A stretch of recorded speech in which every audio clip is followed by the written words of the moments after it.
Nangunguna ngayon ang representative ng Pilipinas na si Liana Marie Aduana dito sa botohan ng Miss Earth 2023. Siyang may pinakamaraming nag-react at nag-share sa swimsuit na larawan. Isa si Liana Marie Aduana sa paborito mga pageant fans worldwide na manalo ng corona.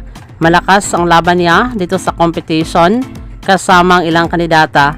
Sa kabilang banda, gaganapin ang Grand Coronation Night ng nasabing competition sa darating na December 22, 2023 sa bansang Vietnam at inaasahan ng mga Pinoy pageant fans na masungkit ni Liana Marie Aduana ang ikilimang corona para sa Pilipinas. Maraming salamat sa panonood. Para maging updated ka, huwag kalimutang mag-subscribe.